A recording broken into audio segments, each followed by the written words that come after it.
So this just happened a few nights ago. We had a special evening event in my church, which I'm volunteer staff for, and I was in charge of the kitchen and locking up the building afterwards.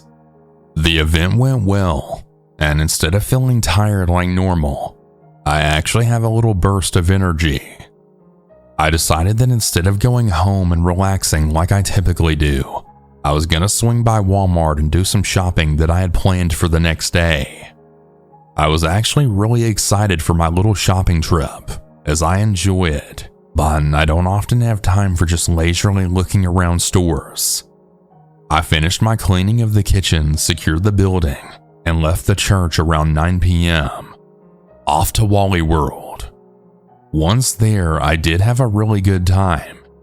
At first, I started in cosmetics and just sort of worked my way slowly through the departments, ending in grocery. That's where the story really begins. I was all the way in the back of the grocery section, browsing the coffee creamers, when I saw a really tall Asian-looking guy, probably in his mid to late 30s, walk past me. I wasn't sure why, but I felt very hyper-aware that he was there and walking past me. For some reason, this guy had set off some kind of alarm that I can't explain. He gave me a really strange look as he slowly walked past me, like he was trying to process what he thought of me. I was uneasy, and I just watched him until he moved out of sight. I wondered if maybe he was a creep with bad intentions. But working with people, I know that looks and actions can be misunderstood easily, so I moved on and tried not to think too much about it. He was gone now, so it shouldn't matter. As I continued shopping, I soon noticed two other Asian guys. They were being somewhat loud and just acting like your typical 20-something-year-old boys. Sometimes they spoke in English in normal tones, but occasionally the younger of the two would yell something really loud in Korean. That is what made me take notice that they were Asian. They almost seemed to be showcasing it. Honestly, it was kind of rude behavior, but I ignored it. Most people don't care how they act that late, especially at Walmart. It wasn't long till I began to feel like I was being followed by them. I'm not a paranoid person, nor do I like to be. So I kept reasoning with myself that they were just making their way through the store like I was, and it was normal to often go down the same aisles as someone else. Only they didn't have a cart or handbasket, and they weren't grabbing anything, just goofing around and slowly talking louder and louder and more in Korean. I also felt like they were getting closer to me. Now, I don't speak Korean myself, but I do have a few friends that do. Between them and the few K-dramas I've actually watched, I have picked up a few words. The younger one seemed to be talking somewhat rudely, but I wasn't really sure. Every so often, he would seem to gesture in my direction and then say something which I'm pretty sure meant bitch in Korean. I just looked it up, and yeah, I was right. He only said it when seemingly talking about what I assumed was me. We had reached the Asian aisle in the store, and I was browsing the sauces. I spent more time here than other places in the store because I do a lot of Asian-style cooking. My older cousin's wife is Japanese, and she got me into loving Japanese food at a very young age. I'm not sure if this is what threw the younger guy off or not, but once again, I heard him say the word that means bitch. I was getting really annoyed with these two, especially the younger one, and I glared at him, continuing to keep a watch on them out of the corner of my eye. The feeling of uneasiness had really been growing, and I was so distracted by them that I couldn't even remember what I had at home and what I needed. Well, the younger one looked taken aback at my dirty look, and he'd started smacking his friend in the arm. This is where he messed up. He stopped speaking Korean and had started speaking Japanese to his friend. Now, I'm not fluent in Japanese, but I know many words and I can string together some very bad small talk or get the idea of what's being said. My cousin's wife used to try and teach me, but I was too busy in my adult life to spend much time with her now. Still, I retained enough to be helpful. From what I could gather, The younger one was now panicking because he now thought I could understand Korean. They began to talk very quietly in Japanese and kept a bit more of a distance between us, but they didn't stop following me. I wasn't sure what to do.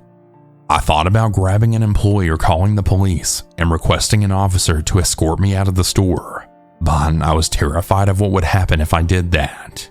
I've said this in other stories, but there's a big following in my city that hate my day job of working with the homeless and all of us who work there. The last thing I or my employer needs is white women afraid of non-English speakers waste police resources and cause a scene at local Walmart blasted everywhere. So until I was absolutely sure that I really was in danger, I ignored the boys and kept shopping. Very soon, the tall guy that gave me a weird look from earlier had joined the two younger boys. The two younger ones seemed to gain some new confidence now that their friend had joined them, and they began talking obnoxiously loud yet again, mixing in English, Korean, and Japanese. It was really disorienting. I remembered a trip that I took to Europe to visit friends. There was a group of people speaking in a mix of English, Russian, and German. My friends explained it's sometimes something that human traffickers do in order to make it difficult to understand them and pick up on their conversations or to confuse their targets. They made me promise to avoid anyone speaking in more than 2 languages at once. They were mostly talking about what kind of sweets they would like to go get for after, at least when they were talking in English or Japanese, and what kind of cleaning supplies they have in the car. Maybe I had worked myself up and was reading into my poor translation of Japanese, but I was really sure that these guys were targeting me for something. Seeing as they were talking about sweets, I walked right past the candy aisle and into the bread aisle, waiting for them to walk down one of the two to get their snacks. They also walked right past. I very suddenly went down the frozen pizza aisle, moving quickly, hoping I could somehow cut them off. The tall guy said something, and they quickly went down the next aisle over. I had a feeling that they meant to try and catch me at the end. Or maybe I'm just paranoid and they were going to get ice cream. I mean, they had been talking about sweets. Just to be safe, I turned right around and ducked into the women's clothing section. I made a point to go through clearance and keep an eye out. I finally felt safe enough to go to self-checkout. As I did so, the 3 boys were leaving the store laughing, and all 3 looking at me as they left. They didn't buy a single thing. It then just occurred to me that they could have been messing with me and didn't actually mean any harm. But I'd rather think an innocent person is dangerous than a dangerous person is innocent. I finished checking out, more annoyed at myself for being a scaredy cat and working myself up than anything. Then I headed to my car. The parking lot was still a little full of cars, but I didn't see anyone around. I figured the boys would be in their own car and gone by now. Or if they were walking, they would be out of the parking lot at least.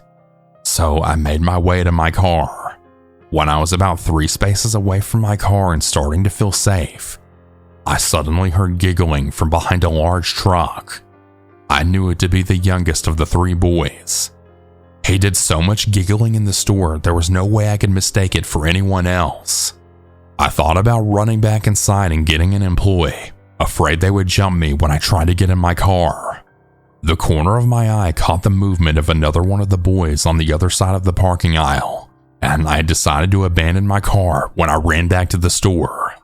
I was just about to make a break for it when 2 cars came pulling into the parking lot and began the search for an empty spot closest to the front. This seemed to have spooked the boys, who took off running to the edge of the parking lot. I took this chance to get into my car quickly and lock myself in. When I looked around and could no longer see any of them, I was and still am curious as to where the hell the 3rd boy was. Did he leave? Was he waiting in another car? And where did they all go? It didn't take me long to get into my car. I didn't think they would go anywhere out of sight in that short amount of time. Very carefully, I left the parking lot, making sure that no one was following me. Thankfully, there wasn't. I made it home safely, though a bit perplexed. When it first happened, I was a lot more sure that I had been in danger. As a few days have passed, I really wonder if maybe I really had just freaked myself out over nothing. But I don't think so. That feeling of unease I felt has never been wrong. Occasionally, I'll get that feeling around a client, someone who seems fine at first, and then always turns out to be a dangerous person. So I think I was actually quite stupid for not asking an employee to help me to my car. I let my concern for my place of work put me in potential danger. I did think about calling the Walmart and letting them know, but I actually know the current GM, as we used to work together once upon a time. They didn't openly threaten me, touch me, or even speak to me, so she isn't going to do anything about it. She won't even log it just in case something happens. She's always been kind of apathetic towards dangerous situations and views many customer complaints as people just trying to give her a bad day. I think that is the scariest part of this story, knowing that there isn't anything I can do to protect others from these guys, because, well, they technically didn't do anything wrong. Yet, that is. Anyways, even if it makes you feel paranoid or stupid, listen to your gut feeling and do what you need to do to protect yourself. I was stupid in this story. Do not take after my example. Take it as a warning. It's better to look paranoid or like an entitled Karen and be alive than to save face and possibly be stressed and dead. I was incredibly blessed to have those two cars pull into the parking lot when they did. Be safe, guys. This all happened when I was about 16 or 17. At this point in time, I was about 5 foot and an 85 to 90 pound female, so very petite. I had just gotten hired at the C's Candies in my local mall. The mall was kind of run down and just got really worse over time. As I got the hang of the job, my boss had scheduled me for a closing shift. I wasn't all by myself on this night since I was still a minor, but I had left before my boss did. I said bye to my boss, walked out of the store, and shut the rolling gate behind me. I had walked out into the closed mall, and I couldn't find an unlocked door to get outside. At this point, I was getting kind of anxious because I didn't see any security guards to ask for help. I decided to go back to my store to ask my boss where to go. But on the way back to the store, I ran into a man. He asked me if I needed help, and I told him yes. I don't know how to get out since this was my first closing shift. He had introduced himself as Jason. He told me he worked at the knife store in the mall. He then proceeded to show me an employee-only hallway that led outside. I thanked him. He then told me to go ahead, which struck me as odd. I told him, "No, it's okay. You can go first." He just stood there staring at me and didn't say anything. He was creeping me out, so I acted like I forgot something and I went back to my store. I waited for my boss to be done closing so we could leave together. The next day, I had another closing shift. We had so many samples in the shop that we definitely weren't going to get rid of them by closing time. Whenever this would happen, we would bag up some samples that were already accounted for, and then we would go around the shops in the mall and pass out these bags. That way they got eaten instead of just thrown in the trash. On this night, my boss didn't feel like doing it, so I jumped at the chance because the store was so slow. As I was going around to all the shops, I ended up going to the knife shop, thinking nothing of it. As I walked in, I had saw Jason behind the counter. His face lit up when he saw me. I awkwardly smiled at him and said hi. I walked up to the counter where he was helping 2 teen boys, and I waited for a break in their conversation to ask if they wanted a bag of samples. They all agreed, took one each, and then they all thanked me. I had turned to leave the store when Jason told me to stay for a bit to chat. Being so young and naive, I didn't know how to say no, so I stayed. He then completely ignored the 2 boys he was helping previously and had started asking me very personal questions about myself. The conversation went like this. "So, how old are you?" I'm 17. Oh, really? What ethnicity are you? Swedish American? What's your sexuality? I'm pansexual. So, do you have a boyfriend? Yeah, I do.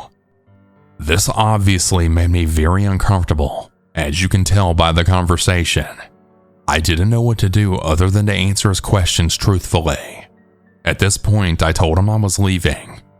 The 2 teen boys left with me, then asked if I was okay. Me not thinking too much of it, I just said yes and went back to work. When I went back to the store, my boss had asked me what took me so long, so I told her what happened. The look on her face was very unsettling. She was obviously very creeped out. I asked her what was wrong, and this is what she told me. She told me to not ever go back to the knife shop because that Jason loves talking to minors, especially female minors. She told me that Jason would come into the store to talk with another one of my coworkers when she was underage. When I left to go home that night, I had noticed Jason following me out to the parking lot. He wasn't right behind me, but he was definitely following me. When I got into my mom's car, she could tell that I felt uneasy. I had told her everything that happened with Jason so far, and she was creeped out, rightfully so. She offered to pick me up in a different spot the next night, and I happily agreed. A few days later, I had another closing shift, but on this day, I had to ride my bike to work since no one could pick me up. While I was helping a customer, I noticed Jason enter the store. I rolled my eyes because I knew that I was going to have to help him. I then said, "Hi Jason, how can I help you today?" As you can tell, I had said it louder than I normally would have so my boss in the back room could hear me. Instead of telling me how I could help him, he started sweet-talking me. He was complimenting me non-stop, telling me how pretty I am and how my eyes are so beautiful he could get lost in them, along with many more compliments, just making me feel gross. He then asked me for my number, and I said no. When my boss heard this, she came out of the back room, then told him to get the fuck out of the store and to not come back. He refused to leave, so I went to call security. They then came and escorted him from our store, and my boss then told him that he's banned from ever entering the store again. After this, I was really nervous to ride my bike home. As a safety precaution, a security guard walked me out to my bike after closing. Before riding home, I had made sure to have my knife in my hoodie pocket just in case. I put my helmet on and started heading home. Whenever I rode my bike home, I always rode through the parking lot behind the mall. I know it's not the best choice since there's less people around, but it was the safest way to get home. As I was riding my bike, I noticed in the distance a human figure hiding behind a tree. I kept my eye on them and took my knife out of my pocket. As I got closer to the tree, they stepped out of the shadows, and big surprise, it was Jason. I then flipped open my knife and screamed at him, "Stay the fuck away from me! I have a knife and I won't hesitate to cut your fucking face off." After I screamed this at him, he acted like he was going to try and grab me. I just pedaled as fast as I could past him. Once I was a ways away, I looked back and I saw him running to his car. When I saw him running to his car, I immediately called my dad and asked him to meet me at the end of our street. When I met up with my dad, I had told him everything that happened having to do with Jason. My dad told me that he would gladly have a talk with this creep.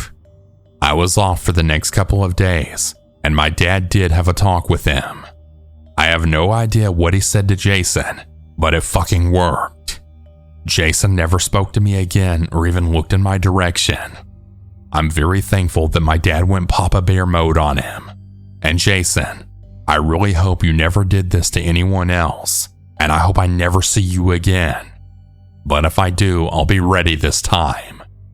Thank you all for taking the time to listen to my story. There's a lot of creepy people out there. So please stay safe and stay aware of your surroundings.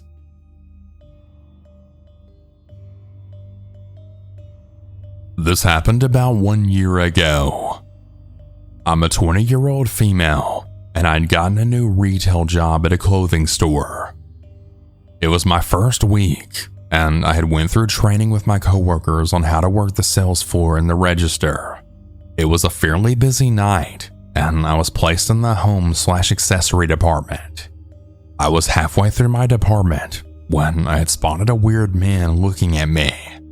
He then says to me, "Hey, can I ask you a question?" And I thought he was going to ask me about a store item. Well, I was wrong. He then asked me in a condescending tone while laughing, "Well, are you even old enough to be working here? I didn't know they hired 13 to 14-year-olds. I looked at him awkwardly and then responded back with, "Yes, sir, I'm old enough to be working here." I knew that he wanted to know my age by the tone of his voice. Then he looks at my name tag. I'll be using a fake name for privacy reasons, but my name is pretty unique. But then he says, "Faith? Is that even a real name?" I just laugh awkwardly and say yes that it is, and just continue working in my department. I get to where the pillow department is, and as I'm fixing the pillows, he's yet again behind me and then says, "Oh, what do you know? It's you again." And he then grabs a pillow, fluffing it, and then asks, "Are there any pillows here that are bigger? You see, I have a big bed and a big house, and these pillows are just way too small for me." I just looked at him kind of awkwardly, not knowing what to say, and tell him, "Well, this is all we have, sir. I'm really sorry if it's not to your liking." As I'm getting towards the end of my department, I get called up to cover my coworker's register, and when I call up the next customer, it's the creep again. He's just looking at me up and down, and I'm ringing up his items as quickly as possible, trying not to talk to him. He then says to me in a creepy tone, "You know, I'm a smell kind of guy. I like smells." And no joke, he makes a loud sniffing sound in the process, then says, "You smell so damn good right now." I just looked at him in shock, not knowing how to handle this weird situation. I just told him thank you and to have a good night, and that I have other customers waiting. He flashed me a creepy smile, then telling me, "I'll be seeing you again very soon." That's about all that happened, and luckily I didn't see him again. But damn, what a creepy ass guy and experience. Even thinking about it gives me the shivers. Hey everyone, that's about it for today's stories. If you have your own story that you would like to send, you can send it in at southerncannibal.com, or you can email it at southerncannibalstories@gmail.com. I look forward to telling your story. Have a good night or good day, everyone. And remember to always